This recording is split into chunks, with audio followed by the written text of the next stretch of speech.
yeah. Uh-huh. What's going on? Yeah, it's been a minute, but here I am. Y'all knew I was coming. You knew I was going to leave y'all like that. Come on now. You know I'm coming. You know what? And I can hear some of you now. You need to come during the week. I'm going to do that, all right? But as for now, welcome to another edition of the Big Time Show that is being seen and heard everywhere. But in particular, it is being heard live right now as we speak on Podbean. It is being heard live on the Spotlight Sports Network.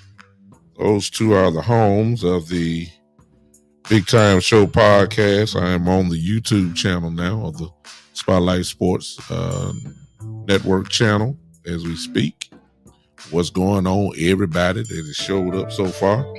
I am being seen and heard live on Facebook, YouTube, Twitch, and Twitter.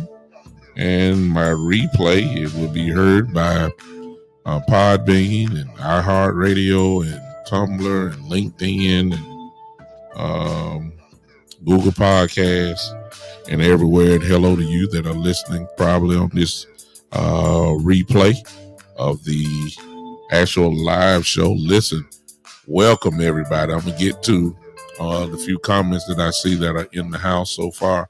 Got a few people. I ask that you would share if you do not mind. Rather quickly, listen. I'm on one of my original platforms as far as I give out the podcast, but you don't have the ticker today, but most of you guys already know how to just put this one up for now. For those that may want to see this live, if you're listening live on Podbean, for instance, you cannot see me, but if you want to go to YouTube or Twitter, you can go at Big Time Lou on Twitter, at Big Time Lou on Twitter, and I'm live there now. Or if you want to go to YouTube, just search out the Big Time Show and just find me, and I am right there live as we speak. You can see this live, or if you just want to keep listening without the face, that's cool. I ain't got no problem. Just want you guys to share. I'm coming to say hello to everybody in just a second, but I'm sharing right now. Hopefully we can get some type of, more of an audience in as you guys will take over the show today. Again, when y'all take over the show, it becomes fun because it can put everybody on the spot. I got a few things that I can talk about without a doubt, but it's so much fun when you guys take over. That's what I want to happen again. So go ahead and get your thoughts together. Cowboy related. Please don't come talk to me about Will Smith and Chris Rock. I don't want to hear about it. It's thousands upon thousands of people who have already talked about that, and that's not how my show rolls. So, I have an opinion, but I don't want to talk about that. All right. Before y'all even go that route, somebody gonna say it anyway, but I ain't gonna even answer it. I'm tell you that right now. I'm gonna be mean today. Listen, if you're on Podbean now, at some point I will open up the phone lines. Those that are watching, I will open up the phone lines again. So let's say hello to some folks. Hey, Wendy. Oh, she said it better be some different news. I don't know, depending on what y'all talking about. Key in the building. What's up? It's bad when I don't feel guilty anymore. Wendy says I'm tired. Yeah, Key in the building. They let me out, man. I'm out for rehab just for the show. Y'all know how I am. I've been on rehab for the Cowboys and Lakers. The Lakers did it to me again. I will talk about that. I might talk about that. The Lakers put me in rehab again. They let me out. Anthony Davis played. LeBron played. Still lost. Good Lord. All these all-time 75th anniversary players and we out on the outside looking in for the playoffs. It's really ridiculous, you know. Yeah, Joe. We're gonna talk about that. Yeah, what's going on, Joe? Michael Evans. Every time you come on the show, you're in a different place, man. He's in Washington D.C. There's still baseball key to the building. Oh man, yeah, y'all started with me. All right, let's talk, y'all. Now, if you've been keeping up with Cowboy stuff, you will notice I need everybody just to applaud yourselves and applaud this, at least this platform. Now, I'm not going to take credit for it, but I know what I've been pushing in my little attempt to bring out Cowboy news. As I told you when I first started this stuff, that I come pretty much from a Cowboys fan perspective rather than, 1,000% accuracy and all that kind of stuff. I can do that, but I'm coming from a fan perspective, especially lately. What's up, Coach Dante? I see you.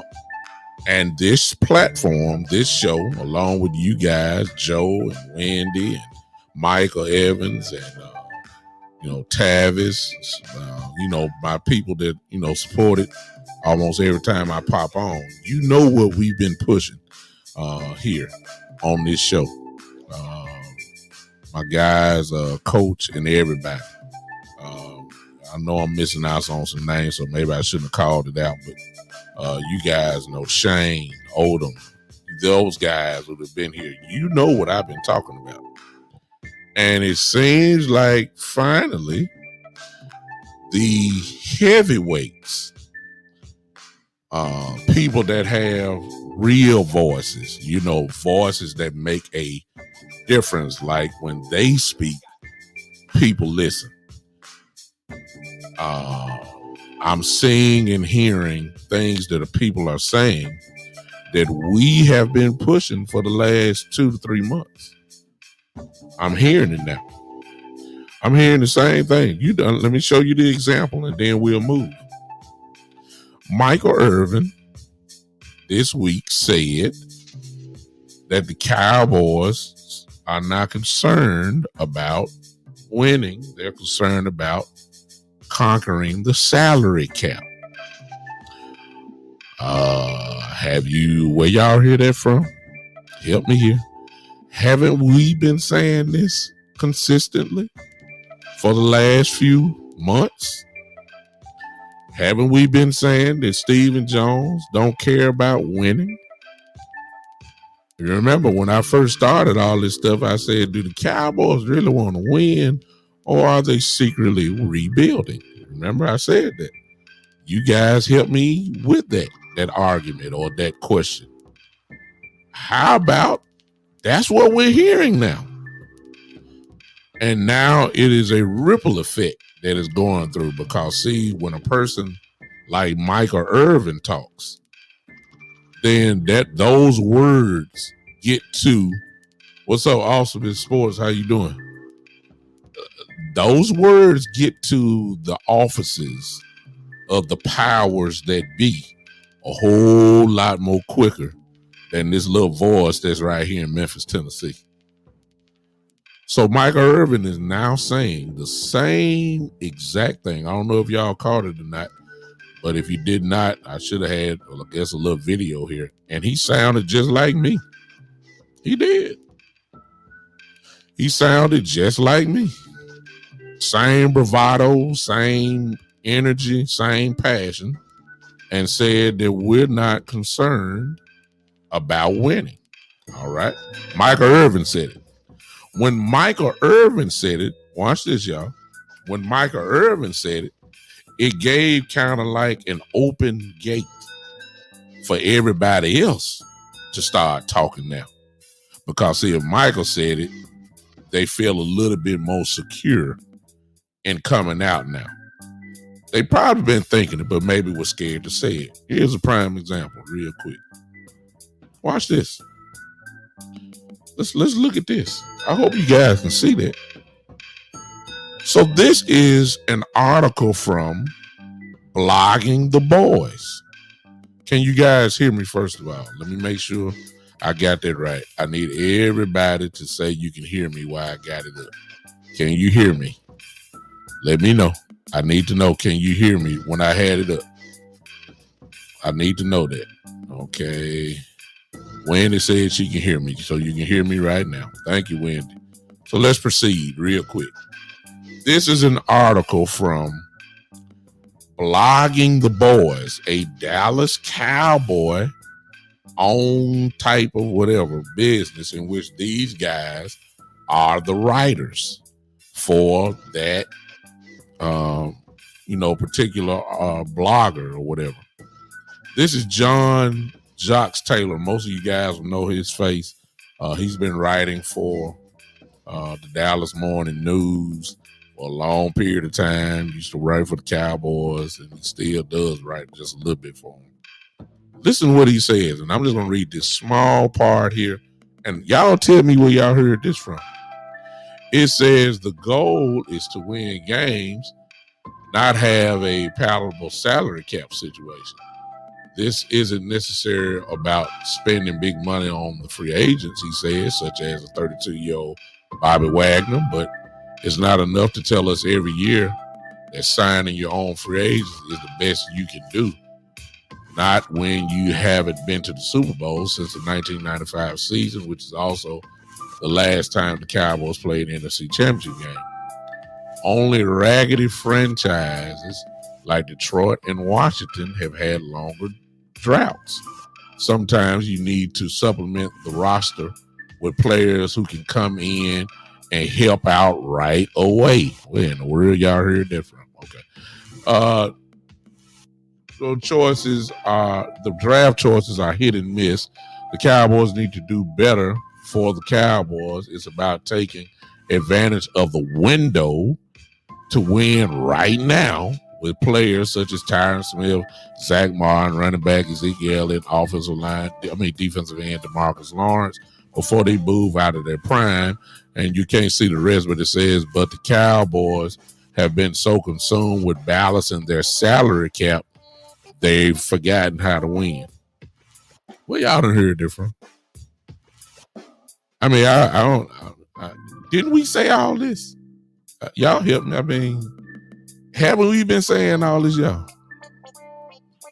Have we been saying this?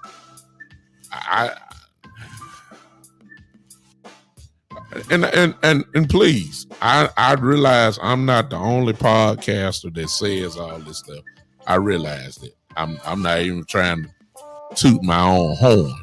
Okay, I'm not trying. Yeah, Coach Dante, they let me out just for a minute. So the Lakers last night. I talk about that later on.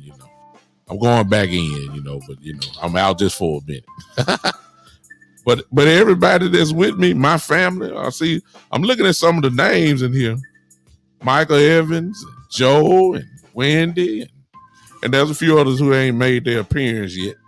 Y'all have, Shane and, Geechee and Gary Bryant. My folks has been here with me. Haven't we been saying all this? Haven't we been saying this? I'm just glad that it finally got to some people that rightfully have a little bit more influence than I have. That's what I'm glad about. Because maybe they'll listen now. That's what I'm saying. Maybe if Michael Irvin said, and since he got Jerry Jones' number on speed dial, maybe the message can become clearer. Maybe that the way that we're doing things now, it's just not gonna cut it. See, the Bobby Wagner signing, just in case I got some folks on here that have been hiding under a rock maybe for the last few days. If you don't know and you're still holding on to the Bobby Wagner dream, go ahead and flush it down the toilet. The Rams got him. 5 year, $50 million deal. That's $10 million a year. I don't think Bobby's going to play 5 years, but the reason why you give a long-term deal is because that's the way that you can affect the salary cap for this year and next year and all that kind of stuff, rather than do a 3-year contract and still, kind of being the thing. But it's amazing to me how the Rams just keep finding ways to find money when everybody say they don't have no draft picks.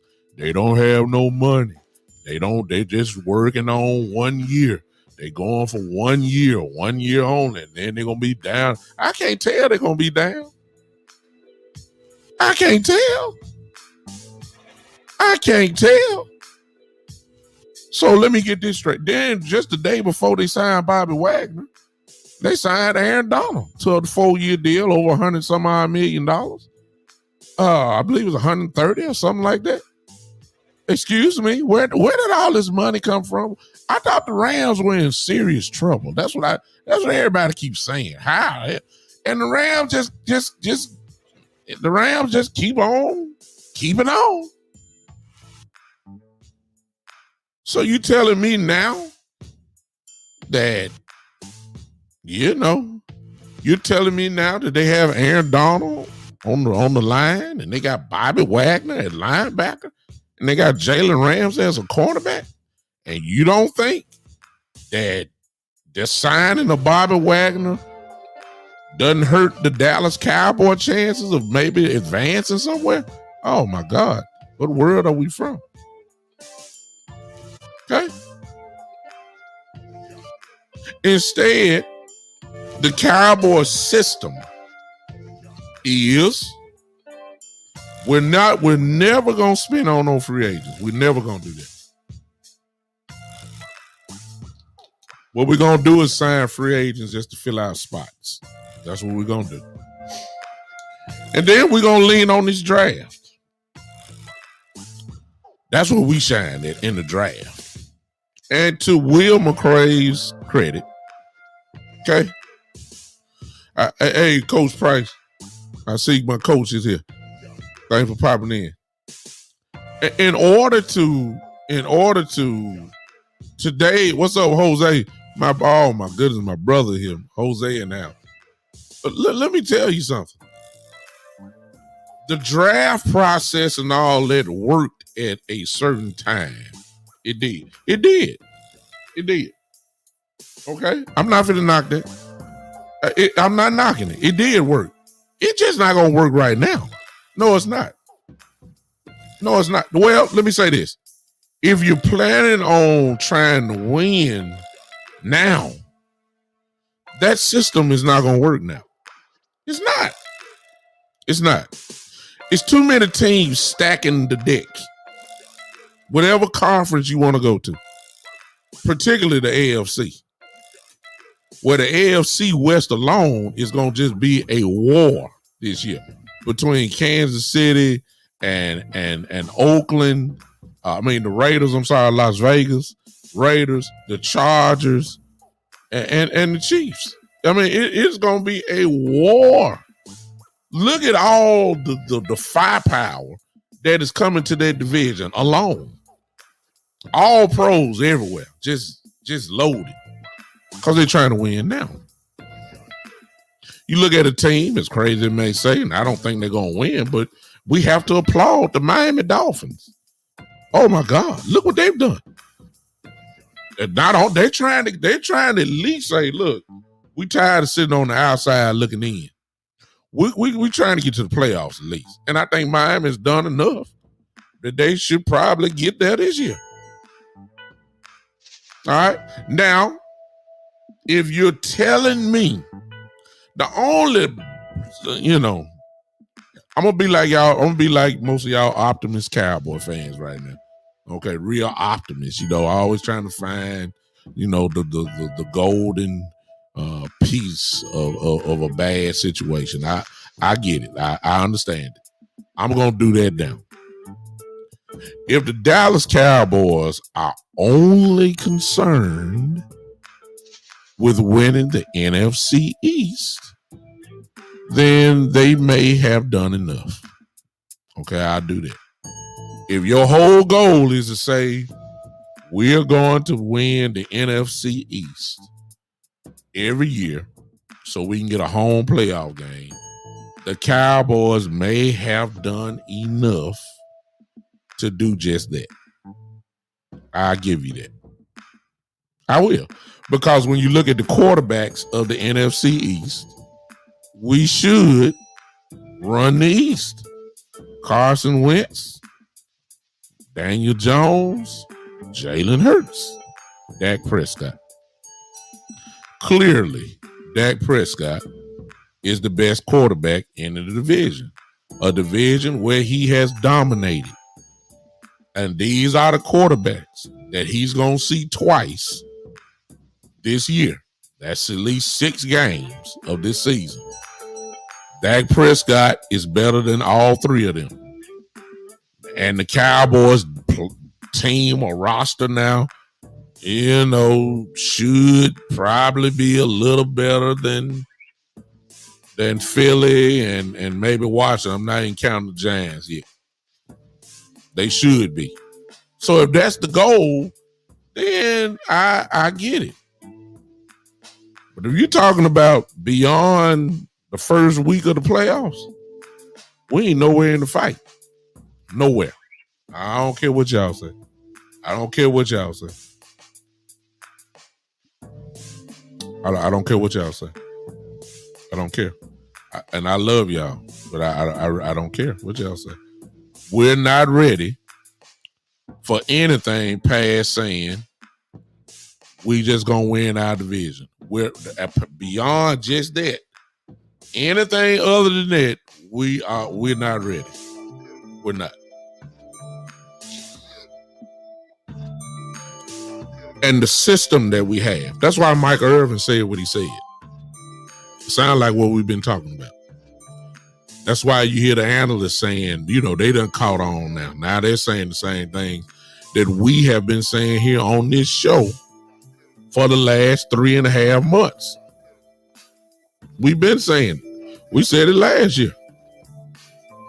You cannot compete now because the NFL owners, the Rams and the Buccaneers, a couple years ago when the Buccaneers won the Super Bowl, when they mortgaged the farm, when they gave everything up for Brady, and they let Brady bring in guys from the street, and Gronkowski was in the WWE. And everybody. Did y'all just see that the Tampa Bay Buccaneers just signed? I don't know if there was April Fools or not. I don't know. But I saw something that said, and I'm not a Tampa Bay fan, so I don't know 100% accurate, but I thought I saw something that said that they signed Julian Edelman. I don't know if there was an April Fool joke or not. I don't know. But I wouldn't be surprised. I mean, look what the Buccaneers, and they won the Super Bowl. Then here come the Rams the following year. And they mortgaged the farm. Went all in for 1 year. And they cashed in. They won the Super Bowl. So the Matthew Stafford trade was justified. I don't care if the Rams don't never win the Super Bowl again. They won after they made the trade for Matthew Stafford. He delivered. So you can't tell me that this all-in system, I got you, Joe. I thought that's what I thought it was. So you can't tell me that this all-in for 1 year system does not work. What's up, E? What's up? What's up, Cincinnati crew? What's going on? So everybody, it's a change in system now. The Rams don't care nothing about no draft picks. They could care less. The Denver Broncos just proved by getting Russell Wilson, they don't care nothing about draft picks. They don't care. They're going all in. The Miami Dolphins have just showed you this season. We're not even sure about Tua. We're not even sure, but we're sure that we don't care nothing about these picks. We finna go ahead and spend this money. We finna do these trades to get these guys in here so we can go on advance our program to another level quickly. That's what we're gonna do. We don't care about the draft pick. We don't care about no salary cap. We don't care. We don't care. We moving. We're trying to win. This is the owners have caught on to the Boston Celtic way of playing ball. Go with me if you can. Everybody like to talk about LeBron James going to the Miami Heat with Wade and Bosh and all that. It didn't start there, y'all. It didn't start there. It started right before that. It started with Kevin Garnett, Paul Pierce, Ray Allen. And LeBron couldn't beat him, so he left Cleveland, went to Miami to form his super team. And then he formed his super team and won and won. And then you got a team that did it, quote unquote, the right way, which was the Golden State Warriors. They drafted all their guys, but they turned out to be Hall of Fame type players. That was the only homegrown. Everybody else is a super team. Look at the Brooklyn Nets. The NFL has adopted in their own way this same way. Look what the Chargers have done. Khalil Mack, Bosa. I mean, good God! Look what the Denver Broncos done. Look! All stack it up, stack the players up, make a run, stack it up. We don't have time. That's what they're saying for draft and development. We don't have time for that. We're trying to win now. We're trying to win the Super Bowl now. We don't have a window. Matter of fact, we're going to create a window. We're going to go get some of these old guys that y'all think is old, and we're going to win the Super Bowl. That's what the Rams did. That's what the Buccaneers did. Those are our last two world champions, y'all. Do they look like they cared about drafting and development? Do they look like they care anything about draft picks? Does it look like they care anything about the salary cap? So if you're talking about winning the Super Bowl, you're gonna have to build a team here. You got to build a team. And I ain't talking about with no rookies either. You gonna have to go get some help. On day one help. Like when you sign this guy, you already know they're penciled in as your day one starter. Day one. There's no doubt that Khalil Mack went to the Chargers. He started. There's no doubt that Russell Wilson went to the Broncos. He started. Huh? Yeah. Jose, great point. My brother in here. That's why I'm glad he here. E in the house too. I see you. I'm coming to your point. Listen to what Jose says. Jose said they really don't have time because the GMs will get fired. He talking about the other teams, not the Dallas Cowboys. Because right there, Jose said, unfortunately, our guys don't have that fire put in their butt because they ain't worried about being replaced because they own the team. Hello. So they get to use this draft and development scheme that's their system because everybody else was using their system. The Buccaneers just messed everything up for everybody because they don't care. And the Rams followed right in those footsteps the same way. Trade away all your picks. Look, go get some real dogs. Put them in your lineup. Let's go win the Super Bowl. Let's go get Von Miller, the Rams said. Let's go get Von Miller. We don't care. We don't care. Just like this year, they repeat the same. Let's go get Bobby Wagner. We'll take Bobby. Yeah. We're trying to win the Super Bowl. We don't have time. We don't have time to be hoping you draft a guy in the first round and hopefully in their third year, they may turn out to be a Pro Bowl player. We ain't got time for that. We want a Pro Bowl player before training camp begins. We want Hall of Fame players.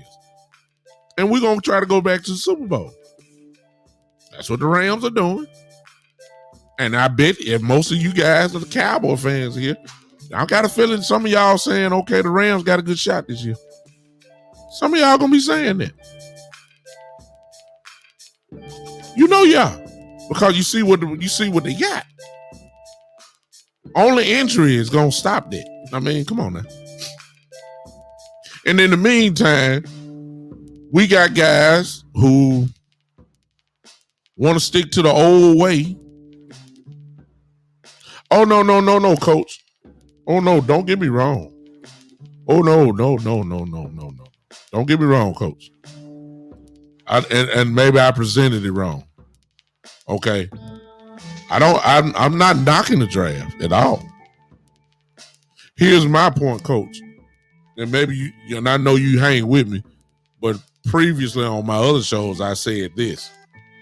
Based off the roster that we had last year when we lost to the 49ers, based off the roster that we had, as soon as them guys went back to the locker room, the answer would have been not to spend like the Rams and the Buccaneers. You just make up a whole totally different team.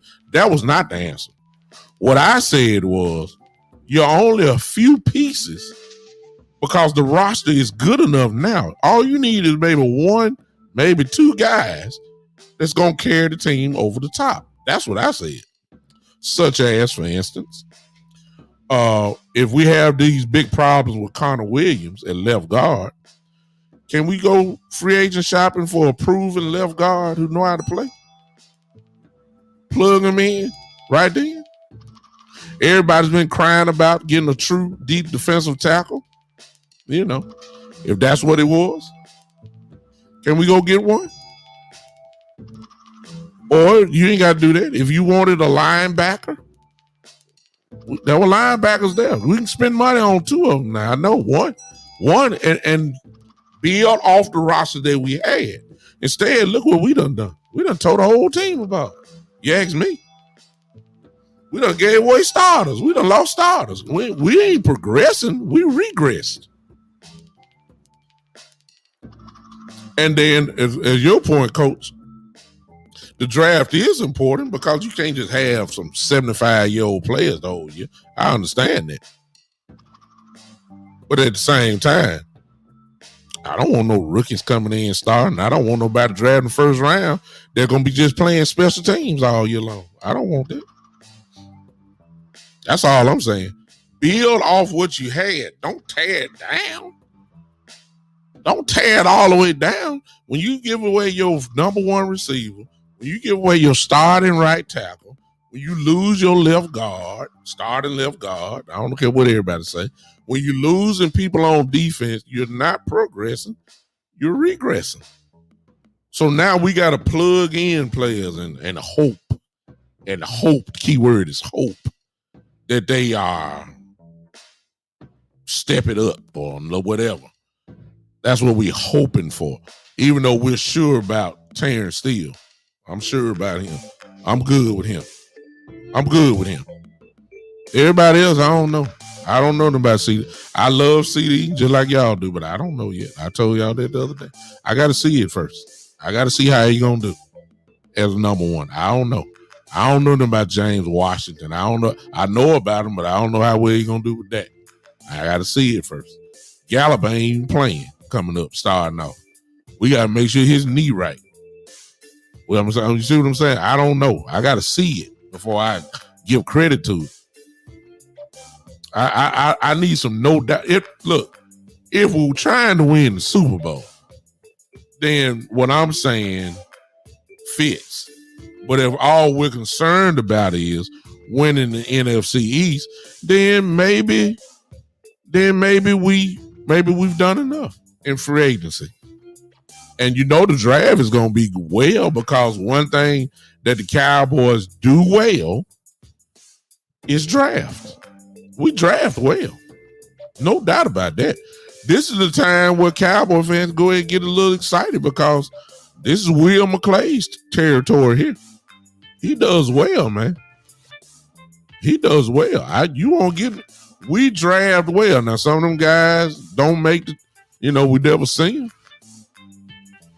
I thought Brandon and I could play. I knew he was small, but I knew he could play. But Brandon and I never made it on the field, really. Yeah.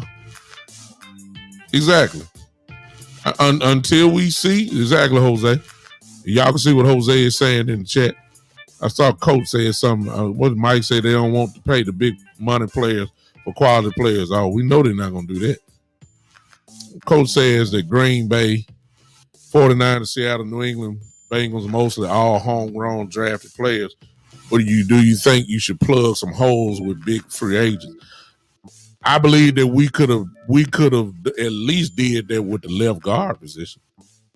If you don't have to do it nowhere else, but because we paid the money to Dak Prescott, and we know he need to stay upright, and we know he's going to be our quarterback for years, the least you could do is make sure that you put the best 5 in front of him. If you're going to spend money on one free agent, big name, it should have been at least at left guard. That's my opinion. That's what I'm saying. I don't want to draft the left guard and go through the growing pains. I don't want to do all that. I would have kept Connor Williams if I'm going to do all that. No. Spend the money like the Cowboys always have done on the offensive line. Make sure your quarterback has what he needs so he can do whatever it is that he needs to do. Left guard should have been addressed through free agency. That's just me. If you say this team revolves around Dak Prescott, then what you're telling me is that this team revolves around the offensive line. Because without the line being solid, Dak Prescott is going to get folded up like a lawn chair. That's just the bottom line. So, yeah, Coach, I'm saying if you ain't spending on defense or whatever, Bobby Wagner's, whatever, whoever y'all want it, I could spend the money at least at the left guard position. Because we still got question marks right now. Connor McGovern is still a question mark. That's not solidified. We found that out last year. He did play. He did take over Connor Williams' job. And he didn't play well enough because Connor Williams got the job right back. So we don't know what Connor McGovern is, at least this year. I hope he's ready. I like Connor McGovern. But I don't know what I would have rather spent the money on a left guard. I would have. I would have go ahead and paid nice money for a left guard that I know going to come in, and I'm feeling real secure about it because I need my quarterback, who I'm paying a whole lot of money to. I need him right. I need the guys in front of him protect him. I need a guy that ain't got too many holding penalties like Connor Williams. And Joe is saying we need to depend on Zeke running the ball. If he can get back to his old self, we have a shot this year. Well, we've been saying that forever, but it really ain't about Zeke though, Joe. That's Kellen Moore's territory, and I don't even have to tell y'all because y'all done heard me too many times about Kellen Moore. First of all, you got to call plays for Zeke Elliott. Let's start at ground zero. In order for Zeke Elliott to be the old Zeke, you have to call plays for Zeke Elliott. Let's make it even more clear. At the end of the game, I don't need to see Zeke Elliott for the whole game with only 11 carries. That's not smart. I don't need to see Tony Pollard with only 3 to 4 carries a game. It's not Zeke Elliott's fault if he ain't getting the ball. Y'all know the story. Y'all know we don't run the ball. Come on now. It's Kellen Moore we talking about. So I get what you're saying, Joe. Like Joe, if you tell me Zeke Elliott got 20, 21 carries and all he got is 43 yards, and then if you tell me Tony Pollard had 10 carries or 12 carries and all he got was 46 yards, then we can talk about that. What you talking about? Huh? Again, Jose says, all y'all points are valid. I'm not knocking it. Here's another great one. Jose said using Pollard correctly will help us a lot more that Zeke crap. First of all, how about this? You got to run plays for Pollard. I say it again. I'm still stuck, y'all. In the 49er game, Tony Pollard only got the ball 4 carries. 4 carries in the whole game. When we were saying exactly what Jose just said. Pollard needs to get the ball more. Pollard needs to be used correctly. And at the end of the 49er game, we look at his stats. Tony Pollard only got the ball 4 times, man. 4 times. 4. Everybody knew. They said it before the game. We need to get Tony Pollard more involved and all that. And what was it? 4 times? Come on, y'all. That's Kellen Moore. It's Kellen Moore. It's not Ezekiel. That's not Pollard. It's Kellen Moore. Huh? Go said every game we lost, our running backs combined an average of 15 carries, and wins they average 30 plus sacks. Come on, y'all. That's a great statement by Coach. I mean, come on. What game plan? What kind of coordinator do you have that says Dak Prescott's supposed to throw the ball between 40 and 45 times a game, and your running backs combined only carry the ball, as you see what Coach said, an average of 15 times. Split it if you want. That means 8 and 7. Split it. You gonna sit and tell me a game plan that you done worked on all week should only have Ezekiel Elliott or Tony Pollard respectively carrying the ball at least 8 times to 7 times a game? What kind of coordinator are you? This is what we've been crying about for the last couple of years. That's why I'm not optimistic about Kellen Moore. I believe we're gonna score. You know, we won't be as explosive as we were last year, but I believe he's good enough that we're gonna score. But you know, and everybody say this Dak Prescott team now, so I guess they playing like it. Let Dak throw the ball 40, 50 times a game, and let our running backs just chip in. That's what we've been saying consistently. Yeah.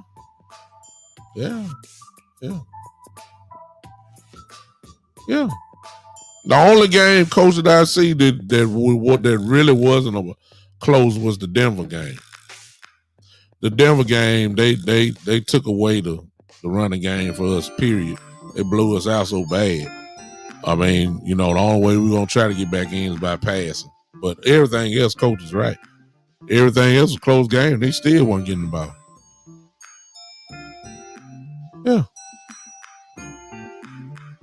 I love y'all comments because y'all telling the truth. Jose say the problem is running the ball isn't a choice of ours anymore.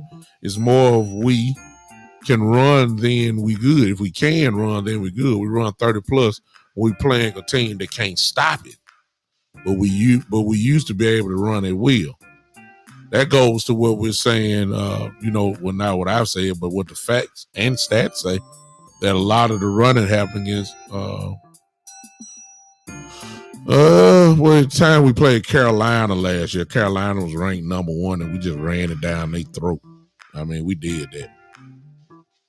But when it all boiled down to, Carolina was not the top defense in the league. Yeah, they went downhill as soon as we beat their brains out. But we can run roughshod over our division, but we couldn't run the ball against showed you that against 49ers. I remember that, Coach. Y'all remember this? This is the truth. I love when y'all take over the show because it's just the truth. There's a fact right there. Look what Coach says. When we played Denver, we were down 13 and a half with only 8 carries in the first half. Come on, y'all. What kind of game plan is that? What kind of game plan is that? This is why I'm not optimistic. Our offensive coordinator is still Kellen Moore, right? I guess folks believe that he just had an epiphany or something. Like he just gonna be just a running back guru this coming up season. No. Please. But let me go back to what I was saying, because I'm still saying that when you're close, you won 12. Exactly, Jose.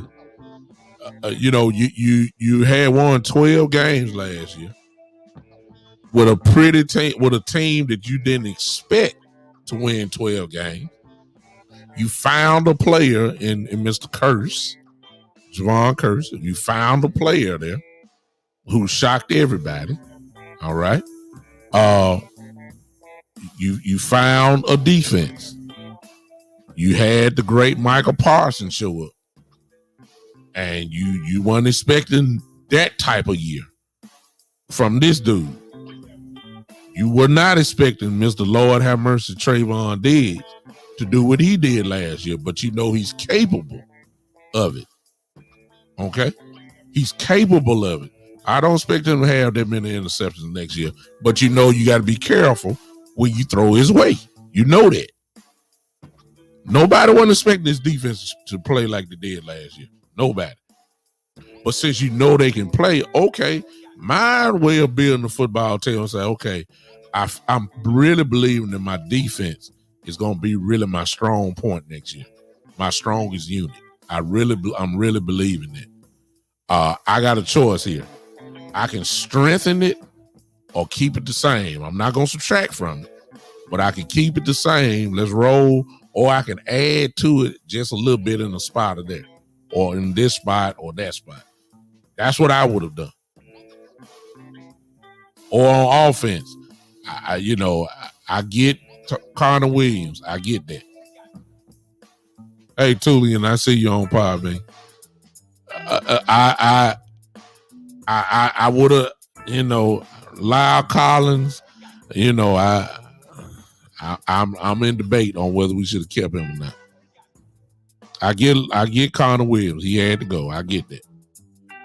But certainly I want to think about Amari Cooper leaving. And I understand how much you had to pay him, and I get it. But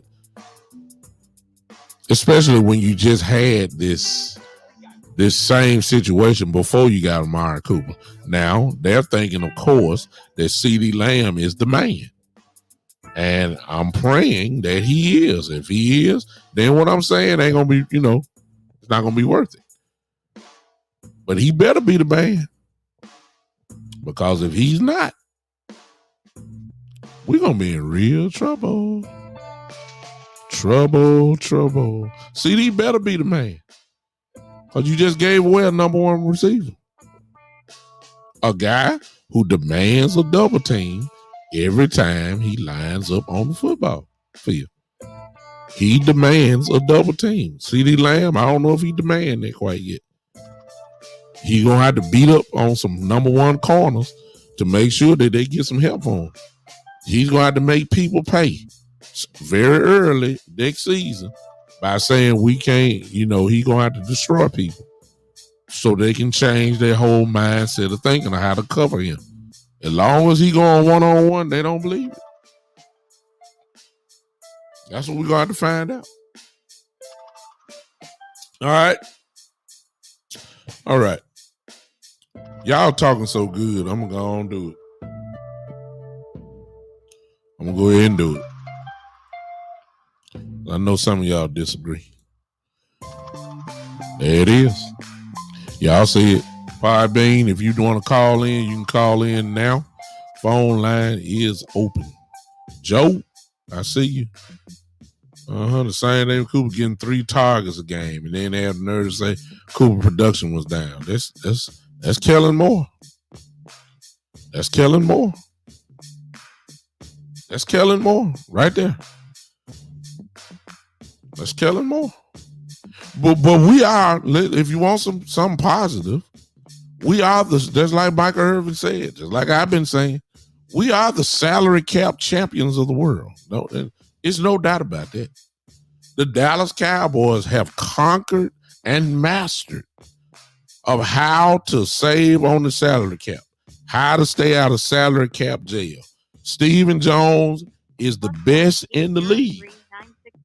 All right, here we go. Hold on, I see it. Call from Coach Jamal.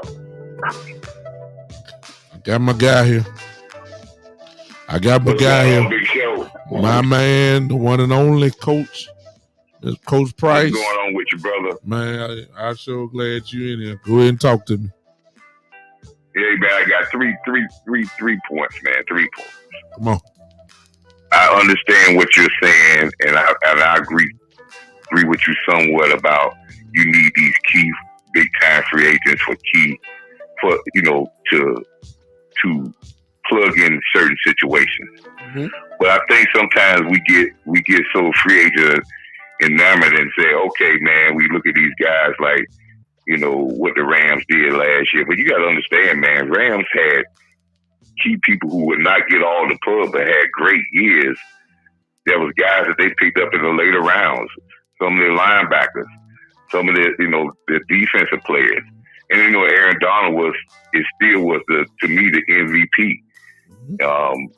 Again, you can build, but you do need to get key people, and that's what we said about Wagner. Wagner was a key person to go with all the good draft picks you got, and that would be a key to put you over the hump. You don't have to go all board with a whole lot of free agents. You just have to be strategic in the things that your team needs. Mm-hmm. And you need to be able to get more out of the guys that have great years. Most times when teams win Super Bowls, the average players have what we call career years. Mm-hmm. And anytime you start looking at players on the team that have more, everybody's having career years, that might not be all pro years, but they're having the best seasons that they have had in their previous career. And you put all that together, that's when your stars can go ahead and win, because football is the greatest team sport, man. And you need those collections, but you got to have the right person to put these things together to win. Mm-hmm.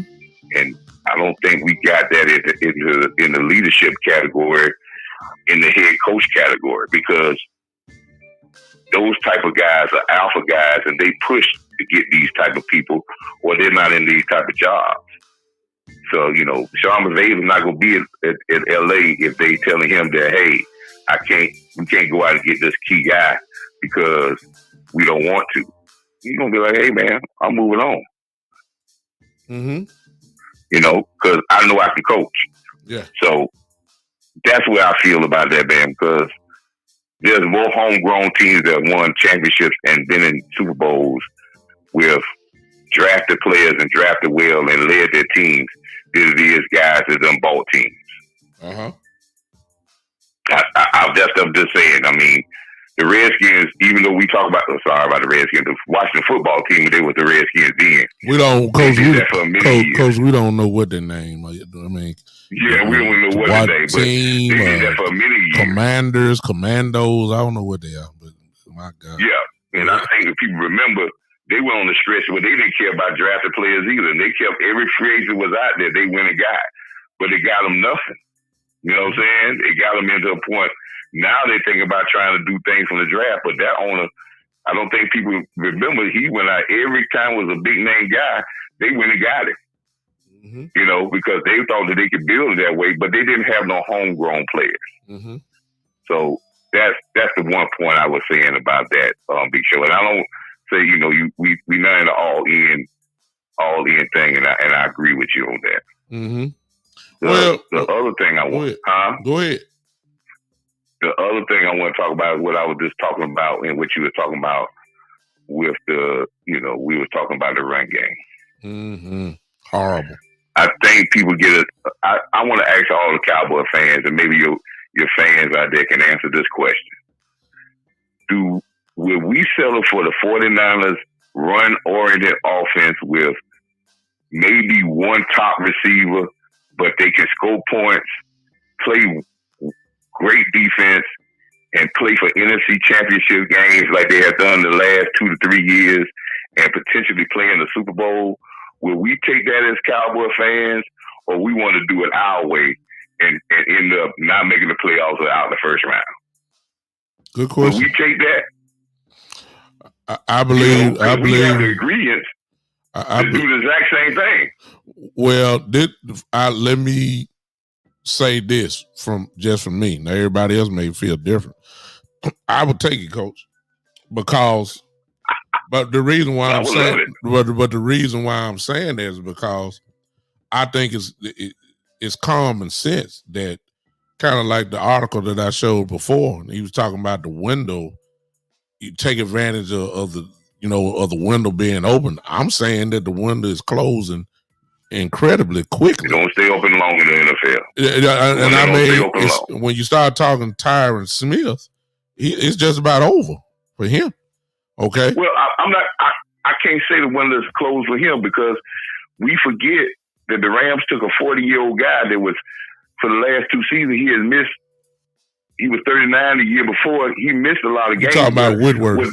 What the Rams said was, we can take the times that he's missing, but when he's in, if we can have him in the crucial moments, there's not a better guy than him. You talking about Whitworth? And he's on the cheap. Yeah, you talking about Andrew Whitworth? He's retired now, but I know what you're saying. Yeah. So you can do that.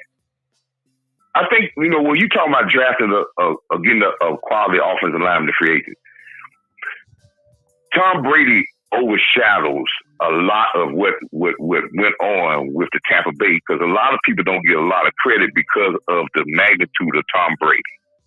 But if you look at the Tampa Bay Buccaneers, watch yourself, Coach. You about to go into some. Hey, Coach, you about to mess. You better mess with some folks right here. But go ahead.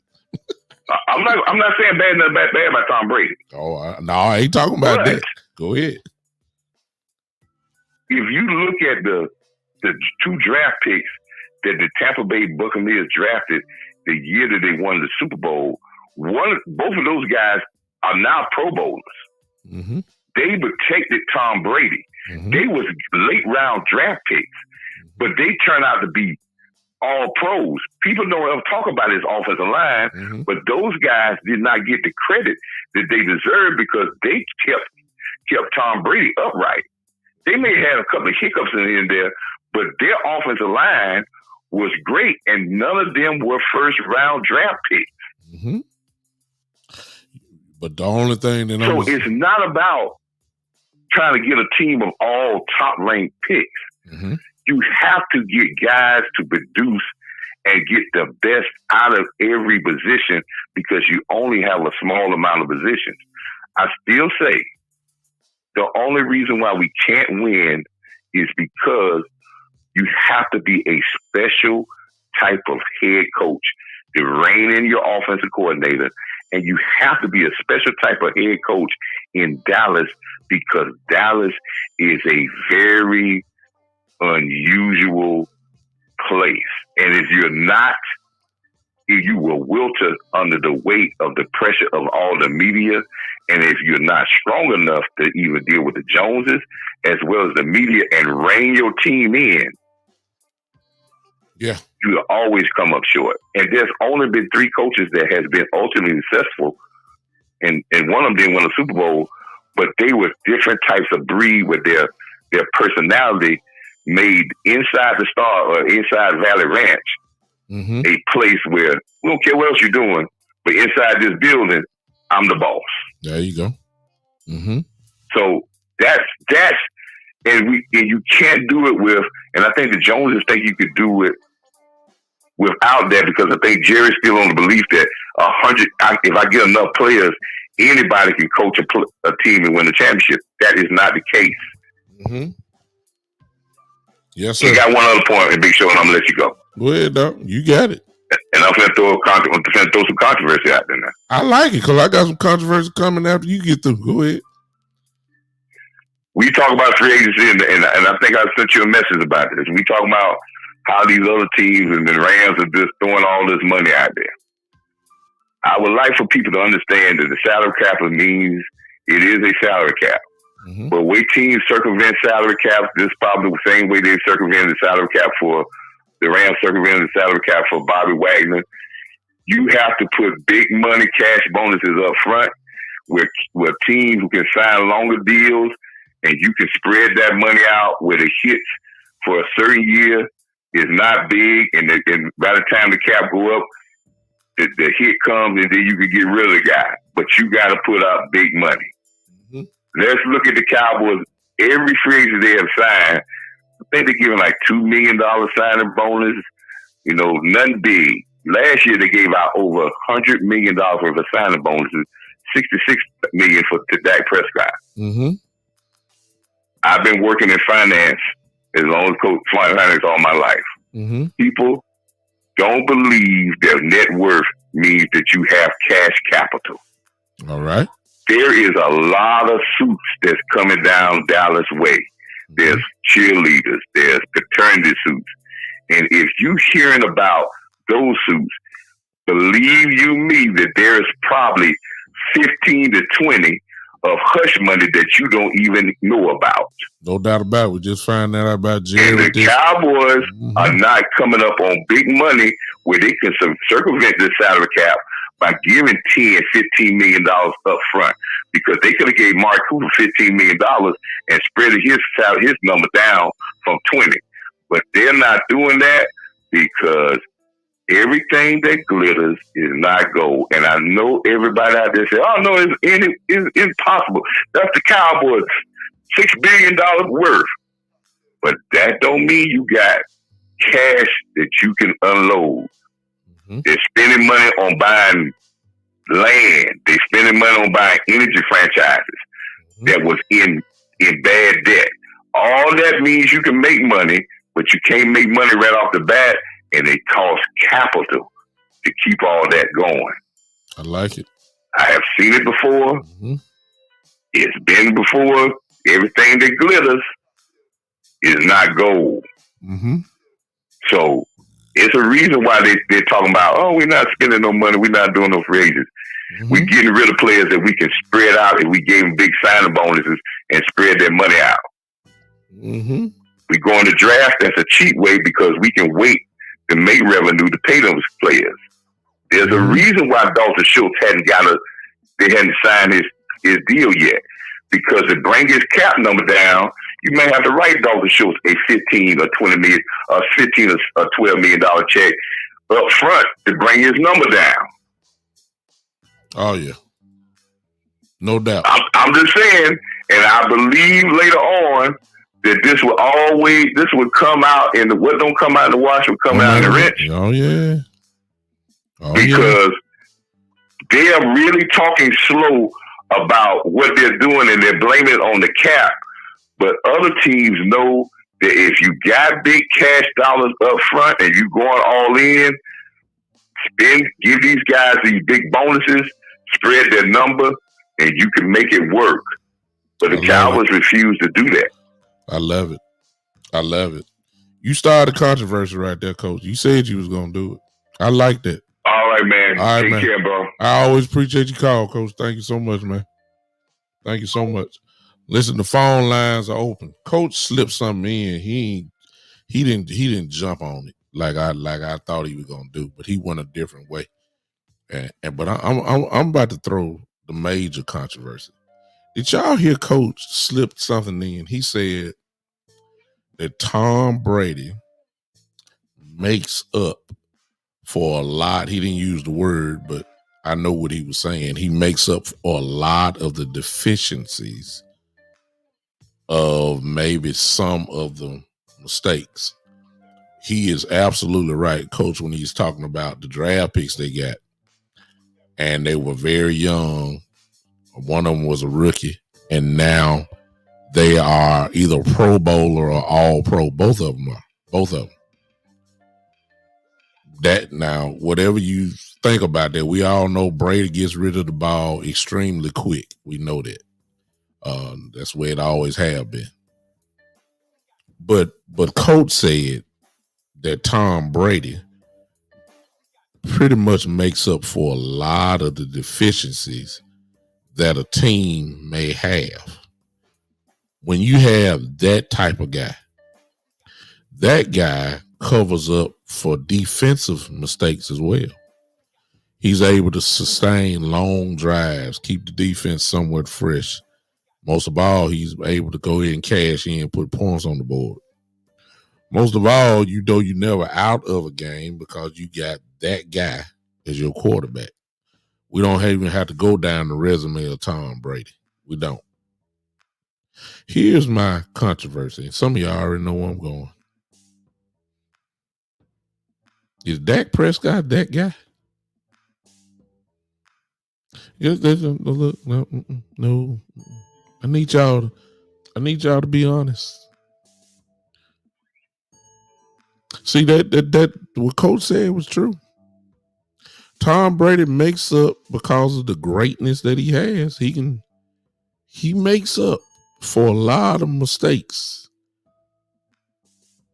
And we're paying Dak as if he's that type of guy. Okay. I know this is gonna hurt some of y'all because see, I know it's almost like a Bible commandment. Thou shalt not talk about Dak Prescott. That's and if you do it, you almost have to turn in your Cowboy star. You got to turn in your jerseys that you done bought, and you sub to get cussed out because you shall not talk about Dak Prescott. But this is my show. I'm gonna go ahead and ask the question because see, that's the way he's gonna be judged. See, when you get paid, what he get paid, what he got paid, and when they're saying that this is your team, and when they're taking away pieces from you, important pieces, they're starting to say, really, we have that guy, number 4. And whatever we let go of, that guy is able to uplift the team. And it's no problem. I'm going to ask y'all again. I already see you, Jose. I see some of y'all. Because Coach is right. See? I'm just saying. There's only a few guys in the league, and I'm not comparing Dak to these guys because I know he ain't on that level. Okay, y'all can say whatever y'all want to say about me. I'm telling you the truth. I know he's not on Brady's level. I know he's not on Rodgers' level. I know he's not on Mahomes' level. Those are the 3 guys, and y'all may have some more. Okay, that's up to you. I'm just saying I know 3 guys that I know for sure that they make up for everything. You lose a Tyreek Hill. Listen to me. What's up, Gary? You lose a Tyreek Hill. Are you really worried about the Kansas City Chiefs? Are you worried about them really going down because they lost Tyreek Hill, their number 1 receiver? No. You know why? Because you have full confidence in Patrick Mahomes. Okay? You lose whoever on Tampa Bay. And Tampa Bay lost Brady for about a week or 2. And then Brady comes back. Tampa Bay in one announcement, when Brady was gone, we said, well, it's all over for them now. It's over. The Buccaneers won't even be in the race. They'll be drafted in the top 10. They're through. And then Brady said, I'm back. I'm coming back. And the very next thing they're saying is, can the Buccaneers win the Super Bowl? That's how quick that, because of that one dude, Brady. Because the reputation, you know what he's capable of doing with anybody.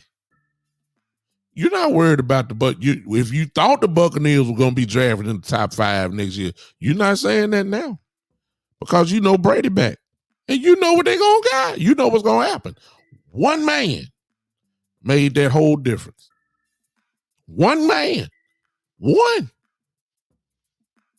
If the Green Bay Packers, say what y'all want about Aaron Rodgers, but y'all know he's a bad dude. Y'all know that. You know what great. Look, yeah, you lost Devontae Adams. Big loss. Big loss. Gigantic loss. Huge loss. No doubt about that. Special ball player. But Green Bay still favored to win their division. You know why? That one dude in the backfield. One dude. You didn't take away nothing. You didn't take away nothing because you saying Green Bay still got Aaron Rodgers, and as long as they got Aaron Rodgers, everything gonna be all right. What happened when Amari Cooper left the Cowboys? Everybody started saying Philadelphia might win the division. The Washington got Wentz. I mean, if he could just run the ball with Gibson and these guys, they're going to challenge the Cowboys there. And the defense in the front four they have, the Washington, Chase Young will be back there. They're going to challenge the Cowboys, and I believe that they've got a real good shot at winning the NFC East. You didn't hear that about Tampa Bay when Brady came back. They already penciled it in. Tampa Bay gonna win the NFC South. Everybody gonna say Aaron Rodgers gonna win the NFC North. Tyreek Hill gone to Miami. That don't make no difference. Everybody still gonna be saying, even though the AFC West is incredibly strong this year, there's a lot of people still saying until Mahomes get beat, we got the Chiefs.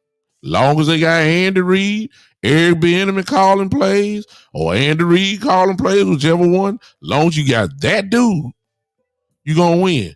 We lose our number one receiver. Everybody put Philadelphia on top now. What happened to the one guy, Dak Prescott? Why? What's the difference? I thought that some of you say he's top 5 quarterback.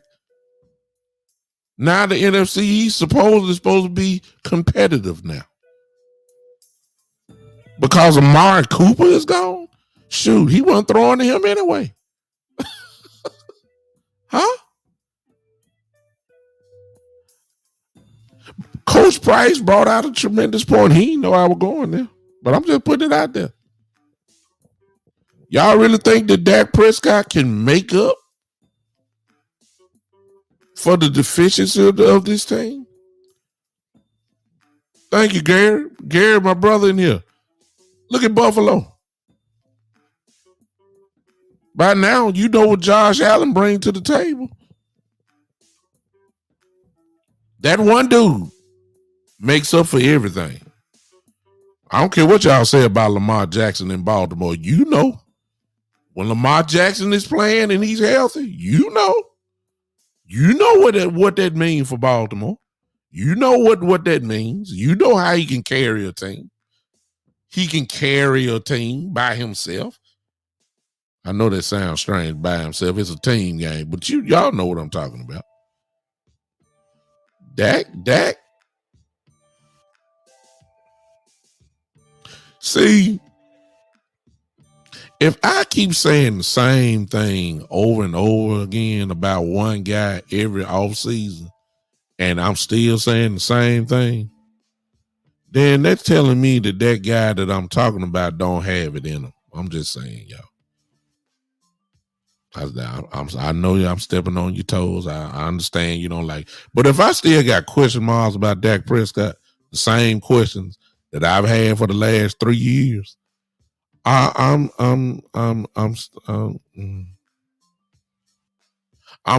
I still got the same questions about, see, if your team scores with $150 left on the clock and you go up, and the ball goes into the hand of Brady, Rodgers, Mahomes, you know you're in trouble. You're saying, you will be saying the team will score a touchdown with 1:20 left on the clock. They've taken the lead, and the commentators will say, we'll just start there. The commentators say they left too much time on the clock because they already anticipating what them dudes gonna do. Exactly.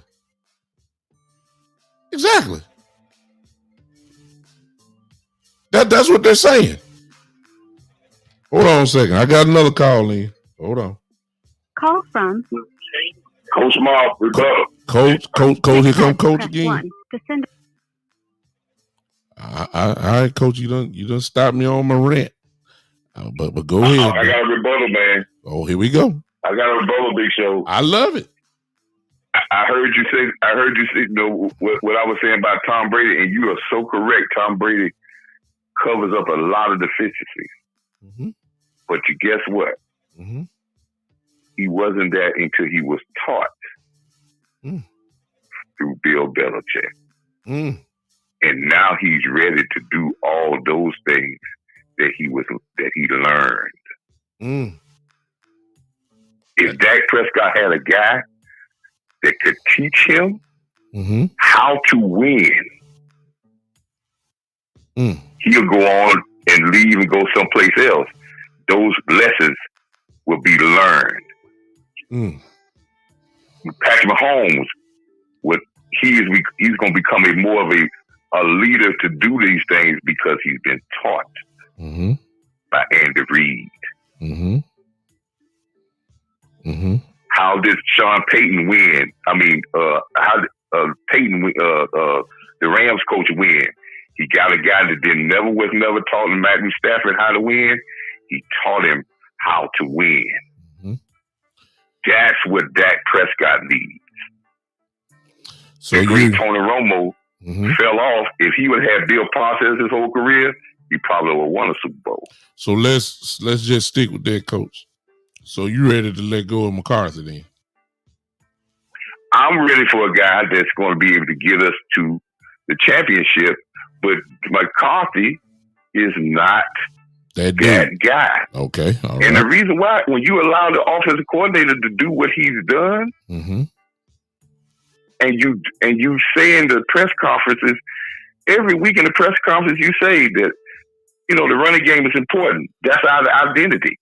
This is what we need to do. And you allow the guy to do whatever reason he does it. They don't care if he got the Joneses' approval. You got to be strong enough to know that to win, we have to do it this way. And if we can't do it this way, $5 million, give me my $25 million for my guarantee of my money. And I'll win someplace else. Let's go deeper, Coach. Let's go deeper. Since we've established, and I agree with you 100%, I don't think McCarthy is that guy. Then obviously people will start pointing towards Sean Payton. But Sean Payton, in my opinion, if he don't come back like this, then I don't understand why not. Sean Payton is going to want to come with some power. He's not coming back just to be a coach. Here. Okay. Show, I believe the same thing. Do you think Sean Payton gonna come here? That I do not. Let me tell you something. I do not. The Joneses. Let me tell you something. I said this one time on the last show. People look around every time they offer a guy, even they offer Bobby Wagner's $5 million. What no McCarthy making? $5 million. Exactly. Jason Garrett made just a little bit more than $5 million. They're not going to pay a coach with Sean Payton because you're going to have to pay him at least 10 to get him to come out of retirement to coach your team. That's right. Stephen Jones ain't paying $10 million for a coach. And I don't care what it is. And he's not going to give up the power that Sean Payton will demand. Because you give $10 million, that already comes with some power. A power of authority. Guys, there you go. You start paying guys that much, that comes with power. Ladies and gentlemen, whether you know it or not, then Coach and myself in just these last couple minutes have solved the Dallas Cowboy problem, because if it's not Dak, and Coach point is true, you got Brady didn't come in like that. Belichick taught him a whole lot. We know that. That's the truth. That's 100% truth. Coach just said, and I agree with him 100%, that Sean Payton is not the guy. So we eliminate that. Then we keep going up the ladder. We walking straight into Jerry Jones' office, Coach. So are we saying essentially, since he won't pay a coach, okay, he's not going to pay a coach, that type of coach to come train his quarterback or get his offensive coordinator in gear. In other words, another puppet. Are we saying, Coach, that as long as Jerry Jones or Steven is in the seat of authority, are we saying we're not going to win? If they don't put the right person that run their organization on the field, they won't win. And listen, we got to understand, why did he go? If we want to talk about a coach, we understand why did he went and get Bill Parcells. The Cowboys were 5-11 for 3 years in a row before Bill Parcells. 5-11, right? Yes, sir. The organization was totally torn down. They didn't even have a quarterback. They didn't have nothing. So he had to ante up to get somebody to try to build this team back up. And Bill did it, but I think Bill didn't run away from the job. Bill was done. I don't think this health would have given, because he never coached again. As a matter of fact, he stayed in the front office maybe 1 or 2 years and he left. He didn't have the stamina to go all the way with. And since that team has been built up, they have had a consistent quarterback. They have had some consistent talent. So Jerry feels that I can get a guy at low budget, and I can keep adding players and adding players and adding players and drafting, that I can prop him up to win a Super Bowl. And for these many years, is up, down, up, down, up, down. That's just facts, people. We want to talk about all the players and all this. I have seen teams take less and win. You tell me the Cincinnati Bengals had the same amount of talent as the Cowboys? It wasn't even close, Coach.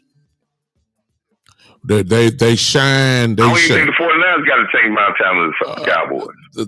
We'll just stick with the Bengals. The Bengals have, Chase is special. I consider Burrow special. But again, look at the position that he's in. So if you get a guy that's quote unquote special in the quarterback position, you got a real good chance to win. He got hurt his first year. Else? Go ahead. And they had a running back that ran for 1,300 yards this year. Exactly. And with a line that's really not considered great at all. I mean, raggedy actually. They got the guy killed back there, but Mixon can run the football. They got a tight end that was pretty good, but certainly we didn't think that they were going to be the representative for the Super Bowl. And their roster does not match up to the Dallas Cowboys, but they got a coach though. Right, and they got a coach. Burrow would have not made it through the year because they knew the deficiencies with the offensive line with pass blocking, but they were a little bit better run blocking. So they made sure that Nixon got his carries to keep some of the pressure off of Burrow. Because if they went totally every game wide open with Burrow, he wouldn't have made it through the season. You kept your offense on schedule for them to make plays. Exactly. People, we got 2 of the best running backs in the NFL. If you combine them together, and we act like that we got 2 guys from Pop Warner. We act like we're allergic to running the football, like it's a plague or something. And it's not about, Big Show, it's not about running the football. It's about having a physical presence to your offense so you keep defenses honest, plus you control the tempo of a football game. Exactly. That's what Kellen Moore doesn't know. He hasn't got experience enough to control the tempo. He's a Lane Kiffin guy that when he first, remember Lane Kiffin first came out? I thought he was a great guy. Yeah. But you know something? He's a great coach now because he got seasoned when he went and worked for Nick Saban. And ever since he's left Nick Saban, he's been a top-ranked coach. And matter of fact, Mississippi run the ball more than they pass the ball now. True. So now he was seasoned.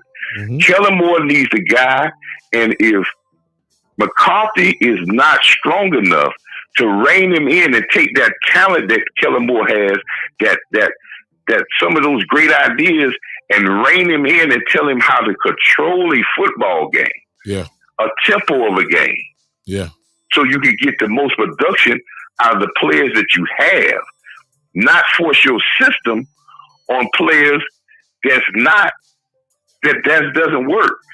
We're running the ball and winning, and he's trying to force the pass because he wants to do it his way. Exactly. Horrible. Appreciate you, Coach. So I mean, these are the point. It's not about a lot of big players. It's the concept that taking these players and winning. We have enough talent to win. We had more talent last year. Yeah. But we got into a game that we didn't have no veteran leadership because we was a young team. Mm-hmm. And we lost games that we could have built our confidence for the playoffs because we didn't do the things that makes us successful. And I don't care if a team has a good run defense. Mm-hmm. Good teams impose their will on other teams. Exactly. I love it, Coach. As usual. Football 101. No, this is football 101. We can talk all the other stuff. Yeah, you got to go 101. You got to go back down to the basics. It's just no doubt about it. That's it. It's about the pure basics. Coaching, players, scheme. I mean, game planning is all basics, and that's bad. And that's a problem. What makes us win? If we look at the record of what makes us win, what makes you think that you go away from that? Yeah. You know, when I coached, I had my offense coordinator had one question, and me and him had a discussion. And I said, are we going to do in this game what they do, what they don't handle well, mm-hmm. or we going to do what we do well? Mm-hmm. Because if you start doing what they don't handle well, you get out of your own context. There you go. Love it. You attack them what they don't do well, but you do what you do well. Exactly. Make them adjust to you. Bottom line. You make them adjust to you. Now you adjust to them. I love it. I love it, Coach. I appreciate you, man. That what good teams do, man. All right. Thank you, Coach. I didn't mean to do that, Coach. I pressed the wrong button, but I think I hung you up. Forgive me for that, Coach. Forgive me for that. Listen, the phone lines are open. You guys can call in real quick. Gary says, my brother Gary says JJ and Stephen Jones want to run the squad their way. So where does Kellen Moore get that me guy attitude from when it comes to running the offense? He got that from Coach Gary, because they gave him the green light. Kellen Moore has such a green light that he knows that he can't get touched by the head coach. There's only one person that can give him that type of freedom. Jerry Jones. Mike McCarthy, as I said when he got hired, that if you don't let him do his greatest attribute or contribution to a football team would be, as Coach Price just said, is the things that he does well. What did Mike McCarthy really bring to a table? He is, no matter what y'all say, he is a Super Bowl winning offensive coordinator / head coach. He called the plays when Green Bay won that Super Bowl with Aaron Rodgers as the quarterback. He was the play caller. He was hired prior to that as an offensive coordinator. So when you bring him to the Cowboys, you bring him in, but you're saying leave Kellen Moore alone, because that's really what happened. Because there's no way in the world, even though he gets out there on camera and says, I love what Kellen Moore is doing. I love his play calling. I love all this. But you don't get to influence the play calling in the game. How many times do we see during the game Kellen Moore's walking up the sideline, calling the plays? Mike McCarthy just standing there with his arm folded, got a little something. That's Kellen Moore's playbook. You didn't. The only thing Mike McCarthy added was saying, hey, it's the 4th and inches or 4th and 2. Let's go for it. That's the only thing Mike did. He didn't have no weight on the play call, or he didn't have no say-so over there. Kellen Moore made the play call. So when you take away what he does best, then my question is, what does he bring to the team? Certainly, he has no influence on the defense because Dan Quinn calls all that. He don't have nothing to do with that. He obviously doesn't have anything to do with Kellen Moore calling plays. So what does he do? I guess he's just a leader of men. I guess I mean what? When you hire people, and this goes beyond football. Let's go. You hire people, or people hire you for what your skill level can bring. Mike McCarthy's skill level is offensive play calling. Forget the Super Bowl after that. Now they didn't win, but the Green Bay Packers were in the playoffs just about every year when he was there. I mean, I'm just calling like it is. He don't have control. Jerry Jones gave Kellen Moore the head coach. I already know. I mean, we should have known that when he got hired. They said, "Okay, coach, we want you to coach the Dallas Cowboys." Okay, well, I'm gonna bring in my own staff. Okay, no problem. You want to bring in Mike Nolan as your defensive coordinator? Okay, bring him in. We know he ain't coached in a while. We know he ain't all that, but you want him as your defensive coordinator? Bring him on in. You want all your defensive back coaches and all? That's fine. Yeah, bring them on in. You got that. Okay, go ahead. I need a tight ends coach. Okay, you can hire. Go ahead and hire you want. We trust your knowledge. Okay. We you want a running backs coach? Okay, go ahead. You got him too. All right. Well, I want an offensive coordinator. Now, hold up. No. Now you can do anything else you want to do, but Kellen Moore can't be touched. You just have to inherit him and let him call the play. You can do everything. You want to do special teams, coach? Go ahead and get him. You want to bring Bones in? Bring him in. No problem. We'll pay him. We'll write the check today. No problem. Well, I want an offensive coordinator, sir. Look, we done told you now. We done told you. You get to touch anybody you want to touch, hire whoever you want to hire, fire whoever you want to fire. But Kellen Moore is our offensive coordinator. You took the job with handcuffs on you. Huh? That's what Mike McCarthy did. Mike McCarthy took the job. Mike McCarthy took the job with handcuffs because it eliminated him bringing the best attribute to the team, which is his play calling. I don't care what he doing, game planning and all that kind of stuff. Mike McCarthy gets up there and says, look, whoever is installing the plays should call the plays. You just eliminated yourself. That's what he said about Kellen Moore. He believes as a play caller, whoever's installing the game plan, that's what he said, then he should be the one calling the plays. Well,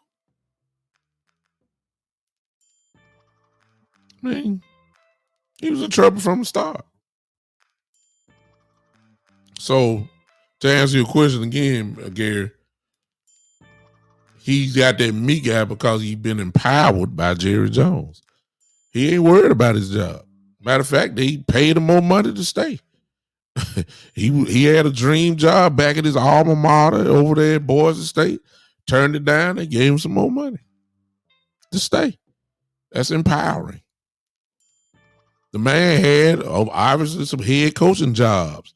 I don't think nobody just offered him one, but he had all these interviews. I'm not sure if he turned down one or not, but they wanted him to stay. They wanted him to stay now. So, which leads to another whole issue. And I ain't got time to talk about that, but we may have our next head coach already on the staff, and that's Kellen Moore. Because as Coach Price just said, we're not going to hire that type of coach that will, Jared fires them. Jimmy Johnson, man, won 2 straight Super Bowls and got fired. I mean, come on now. He's the only one in history to win all the Super Bowl 2 straight, lose his job. What kind of sense do they make? Bill Parcells, strong coach, just wanted the power. Got rid of him. Can't have a strong bull type dude in the office. The Cowboys don't like that. They want puppets. Kellen Moore looks like a prime candidate for being a puppet. He looks like a guy that's just gonna be easily constructed to just pull the string, and he gonna jump and everything else. Joe, I agree with you. Dan Quinn will be a great coach, but I believe that this is all being set up. Kind of is almost similar to the Jason Garrett type hiring. When Wade Phillips was the coach, Wade turned into a left, a easy lame duck coach because they said this is our next coach in waiting. Who does that? They paid him like he was a head coach. They knew Wade was not. I mean, everybody knew Wade was through. And they hired Jason Garrett, and Garrett ran the show for 10, 11 years, however long it was. I see the same thing with Kellen Moore. I see it. And it makes sense because, why would you want to take away Dak Prescott's best attribute, I guess? I believe I'm using the wrong word. You're not going to want to take away the system that made him, a high-paid quarterback. They know each other. Kellen and Dak, they know each other, They're not going to want to take that away from him. They're not going to want to take that from him. Kellen Moore has been the only play caller that he knows. He is the only play caller, I believe, that he knows. Am I right about that? Let me see. Dak's rookie season, Kellen was his quarterback coach. Was Linehan still there? Well, if Linehan was still there, that's the same. Yeah, Linehan was still there. That's the same coach, Linehan and Kellen Moore. It's the same coach. He is a disciple of Scott Linehan. So that's the same coach. So primarily he knows, all he really knows really is Kellen Moore. They're not going to take that from him. I'm predicting it now. I believe Kellen Moore will eventually be our next head coach. I believe that this year, because see, some heads gonna roll. I keep telling y'all this, and I'm going to go ahead and close out because some of y'all already watched the Final Four. We'll talk about that briefly before I leave. But I really believe that if the Cowboys start off very slow this year, I believe it's going to be so much heat in Dallas. The fans are going to turn on us. The Cowboys, ESPN going to talk about us bad. Jerry going to hear all that stuff. And I think they got their eyes on something. And they already got the perfect thing set in place. That if Coach McCarthy starts off very slow, 2-4 and 2-5, I'm not sure McCarthy gonna make it out this season. And they already got Dan Quinn in place to finish out the year. When Dan Quinn finishes out the year, depending on the record, they're gonna let him go. And left standing will be the golden boy, Mr. Kellen Moore. And they'll say he got the experience. He's trained under Jason Garrett, a fine football coach. They'll say he's trained under a Super Bowl winning coach, and Mike McCarthy, and he's ready. That's why he got all these interviews. And before they let Mike McCarthy go, and before they let that boy, Kellen Moore, take all these interviews again, they are going to throw him something, and they know he's going to take it. That's my prediction, y'all. It won't be Sean Payton. Sean Payton gonna want too much, and rightfully so. Sean Payton gonna want to be in decision making. He gonna want to have the final say, and the Jones ain't gonna let that happen. Sean Payton is not a puppet. Sean Payton has a way. He's won. He's been consistently winning, and his teams have always been a factor. And I know some of you saying, well, he got Drew Brees. But hey, he did have Drew Brees, but I'm still, you still got to go out and do it. Sean Payton is not even being questioned as a great coach at all. But because he is one, that don't fit the Jones way. They want puppets. Kellen Moore is going to be one of the greatest puppets in history. Kansas, Joe say Kansas beat Villanova 81-65. Everybody's ready to see Duke and Carolina anyway. Not surprised. I am surprised by this score though. Kansas beating them by that much. I am surprised. But Kellen Moore is gonna be our next head coach, y'all. Y'all heard it here first. Y'all remember I told you that. I'm not sure if Coach Picard is gonna make it out the season. Dan Quinn will finish out the rest of the year. And then he'll leave. And Kellen Moore will be left standing. Dak Prescott's offensive coordinator for the last 2, and then it'll be 3 years here. We keep growing with Dak. Kellen Moore will be there. He won't have no decision making. Jerry gets to be running the show and run his mouth, and Steven gets to do that, and they're not going to be challenged by saying, hey, we want power. We just want Kellen Moore to coach. We'll handle the rest. And this thing will continue. This misery will continue.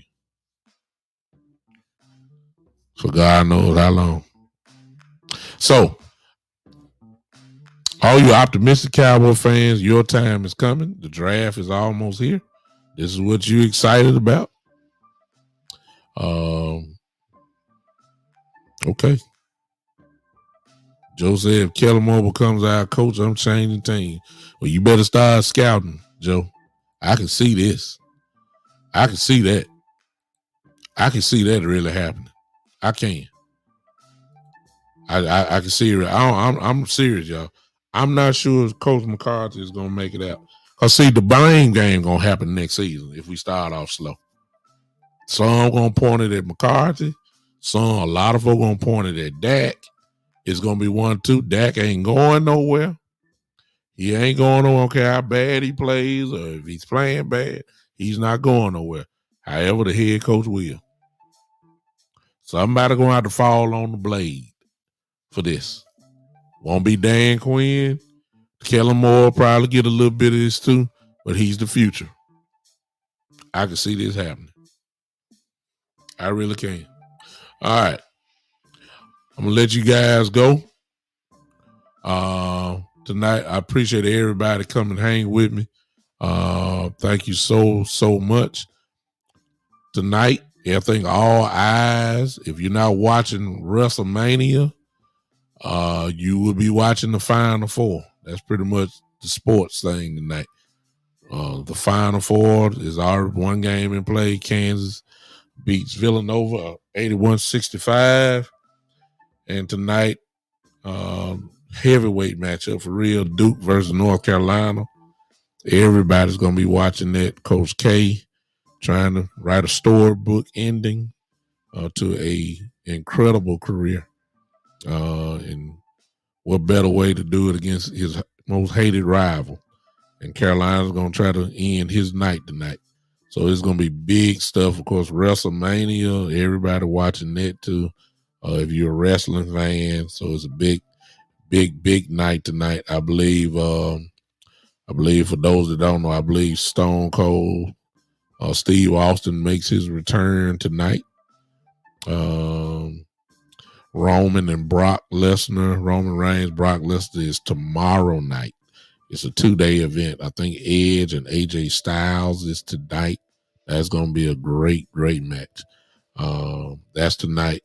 So if you're, a wrestling fan, tonight is your night. If you're a basketball fan, tonight is your night. And the NBA is playing tonight. So it's games on there. I mean, just sports night tonight. All right. I will see you guys on Monday at 7:00. We'll continue this talk even more. I like the freestyle format because y'all be coming up with some good stuff.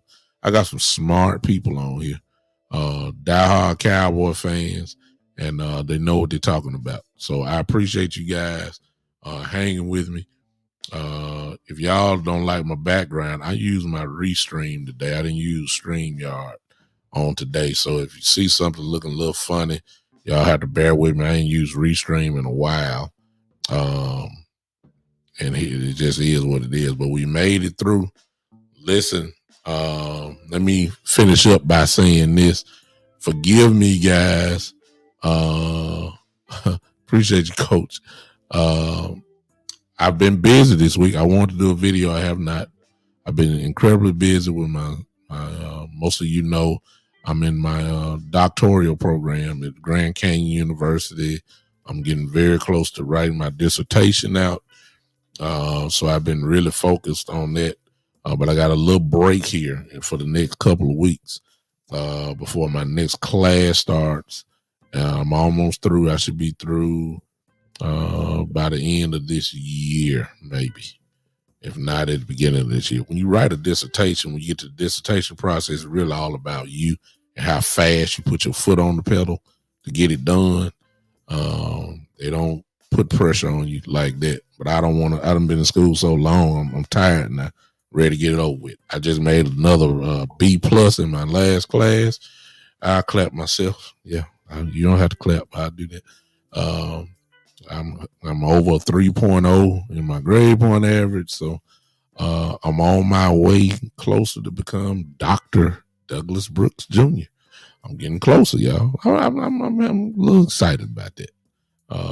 I'm proud of myself for making a B in that class. Okay, but y'all don't know nothing about that. But anyway, I'll see you guys Monday, 7 p.m. We'll talk about this stuff some more. Coach Gary said, let's go to North Carolina. Who y'all got? I guess we'll close out that way. I got a few minutes. Who y'all got? Go on, type it in. You got Duke or North Carolina? I mean, this may be one of the most watched semifinal games probably ever. Matter of fact, I'm going to go ahead and say that this game will be watched more than the actual championship game. I believe that. Hey, Donna. I see you, Donna. You just slipped in here. Hey, Donna. Appreciate you, Gary. Thank you, that man. You called Dr. D. I'm a Heels fan. I like the Heels too, but I think Duke. I think Duke is just something. It's reminding me of when Ray Lewis told his team this the last ride, and and they took it all the way and won the Super Bowl. It's got that type of feeling. It just takes some things to motivate you and carry you to the next level. I'm seeing that with Duke. I think Duke gonna pull it. Donna says Duke too. I think Duke gonna pull it off. I just think it's just gonna be so hard to beat them. Gary said he's been a fan since '75, so you definitely are a Tar Heel fan. Ain't no doubt about it. Gary, you can start a North Carolina Tar Heel podcast almost. Joe says he believes Kansas is gonna win it all. Joe, who you got tonight? You got Duke or Carolina? Pulling it out. I just like to see. I got Duke. I got Duke winning tonight. But there's going to be just too much. What's up, Nuke? My frat in here. Deion Jones, my fraternity brother of the illustrious fraternity Kappa Alpha Psi Fraternity Incorporated. He came in. Mike said North Carolina because I just like Duke with a passion. Oh, yeah. You definitely are. Most people can't stand one or the other, especially if you are either a fan of either team. You really don't like the other one. This is almost kind of like Cowboys, Eagles, Cowboys, Washington, whatever they call it. Cowboys, Giants. I mean, you despise them, really. That's what it's all about. So most people got Duke. I got a couple that said Carolina. I think 3 of us so far have said Duke is gonna beat them tonight. Whoever's popping on. Fred, who you got? Nuke, who you got? Deion, who you got? Duke, Carolina, who you got? Gary said, I don't even buy Duke's mayonnaise. It's bad. You know you're in trouble. You know you're in trouble. You know you don't like Duke. If you anything that got Duke on it, you're not buying anything. Yeah, you're a true Carolina fan. All right, nobody else ain't saying nothing. It's time to go. All right, I appreciate you guys hanging with me tonight. I'll be back on Monday at 7:00 p.m. Monday, 7:00 p.m. We're going to talk about some more of this stuff. Hopefully, I don't think nothing is going to happen in Cowboy land because all eyes and all focus now is going to the draft. I believe that. I don't even think that this is what we've been waiting on. We're going to be fine. I have full confidence in Will McClay. He always drafts well. I believe it's going to happen again. And Cowboy fans will be excited, about our young pups coming in. And we'll just have to see if any of them can get past the special team unit. I'm just saying. Or practice squad. I mean, who... Let me ask this real quick. Let me ask y'all this real quick. I got a sleeper in the draft. And nobody, they know him, but they kind of scared of him.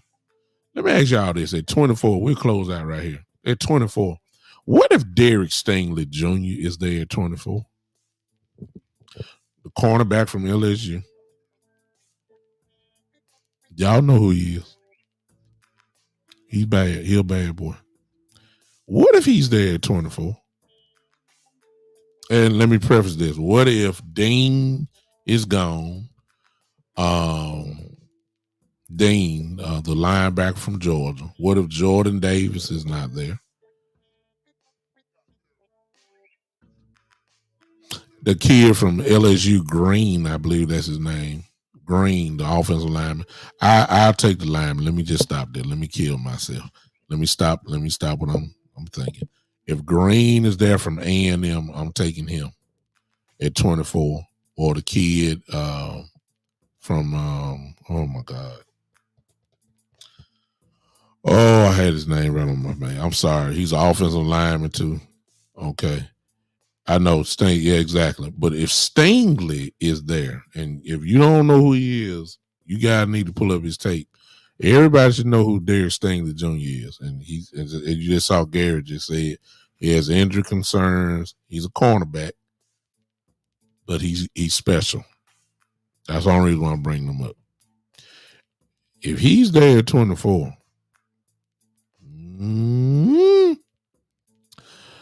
that's going to be interesting. So I would take Chandler second or third or running back. That's another whole story in itself. Like, see, you leading me into Monday now, Gary. Is it time that we start looking for the replacement of Ezekiel Elliott right now? I'm going beyond Tony Pollard, but I guess this is a nice little tease in the money until Monday. But is it time? Do we believe that we done got the best out of Ezekiel Elliott? Is it over? He was special when he came in. Now he's just a notch below great. But he's getting nicked up a whole lot lately. Is it really over? Do we need to start looking for his replacement now? I'm going past Tony Pollard. All right, we'll talk about that Monday. All right, come on, put your hands together. Come on, let's go. Let me see the clap emojis real quick, y'all. Let's go ahead and get out of here. Y'all enjoy the game tonight. Enjoy WrestleMania. Enjoy whatever it is that you're going to do tonight. Go to church tomorrow. Go to somebody's church, whether that's in person or virtually. Go to church tomorrow. Give praise unto your God on tomorrow, all right? Do that. Do that. The same way y'all came in and looked at me on your phones or wherever you're looking, click the same way into somebody's church tomorrow. Find whoever it is. You got millions of churches. Just go hear the word, something that's going to encourage you and move on, all right? Go do that tomorrow. Come on, put your hands together as I get ready to leave you. Y'all know how we do it. We leave by partying. That's what we do. I'm gone, y'all. Appreciate y'all. Monday, 7 p.m. for the one and only. This is the Big Time Show.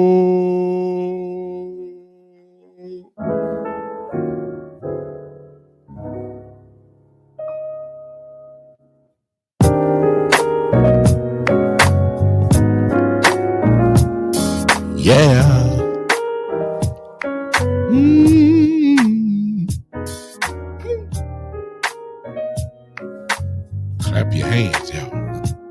felt it.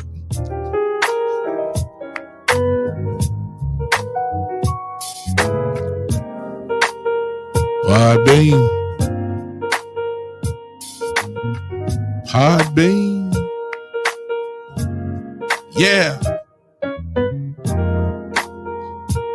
We're going to do it again Monday, 7 p.m. Y'all come on back and hang with me. The Big Time Show. Holla. Yeah.